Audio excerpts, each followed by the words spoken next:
السلام علیکم ناظرین، آج ہم آپ کو خانہ کعبہ شریف کے متعلق معلومات فراہم کرتے ہیں۔ خانہ کعبہ ایسی جگہ پہ موجود ہے کہ جسے سائنس نے پوری دنیا کا سینٹر کہا ہے۔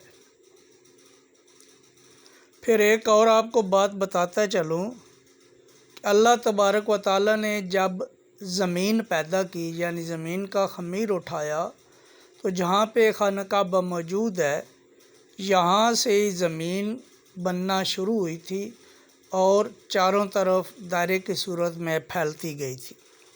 تو عین اسی جگہ جہاں سے زمین بننا شروع ہوئی تھی، اللہ تعالیٰ کے حکم سے آدم علیہ السلام نے وہاں پہ خانہ کعبہ تعمیر کیا تھا۔ اور دوسری بات یہ ہے کہ خانہ کعبہ شریف عین اس جگہ پہ موجود ہے کہ جہاں بالکل خانہ کعبہ شریف کے اوپر اللہ تبارک و تعالیٰ کا عرش معلیٰ ہے، اور یہی وجہ ہے کہ عین اوپر عرش معلیٰ ہونے کی وجہ سے خانہ کعبہ شریف کے اوپر سے کوئی پرندہ وغیرہ نہیں گزرتا، اور نہ ہی کسی ایئر لائن کا کوئی جہاز گزر سکا ہے اور نہ ہی گزرے گا۔ خانہ کعبہ شریف کے اوپر جو غلاف ہے اس کی لمبائی تقریباً 54 میٹر ہے اور اس کو ہر سال تبدیل کیا جاتا ہے۔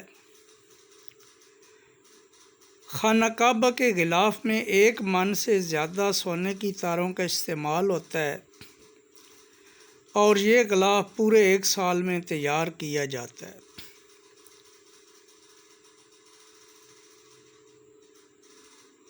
خانہ کعبہ کا غلاف جب تبدیل کرتے ہیں تو اسے کھولا نہیں جاتا، بلکہ پرانے غلاف کو مشینوں کے ذریعے کاٹ کے اتارا جاتا ہے۔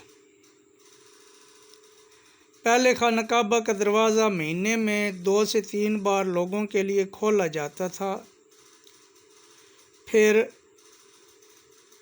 اب صرف 2 بار کھولا جاتا ہے،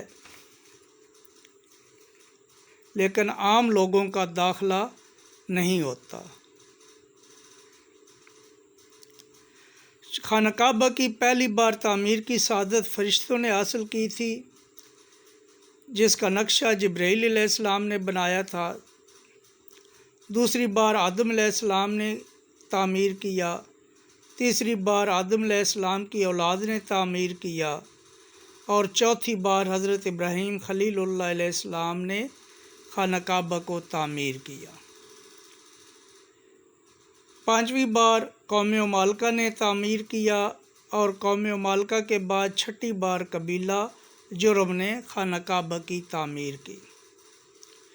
پھر 7ویں بار پیغمبر آخر الزماں حضرت محمد مصطفیٰ صلی اللہ علیہ وآلہ وسلم کے پردادا قصی بن کلاب نے خانہ کعبہ کی تعمیر کی سعادت حاصل کی۔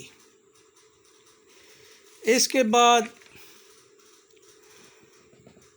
8ویں بار قبیلہ قریش نے نبی کریم رؤوف الرحیم صلی اللہ علیہ وآلہ وسلم کی عمر کے 35ویں سال خانہ کعبہ کی تعمیر کا اعزاز حاصل کیا۔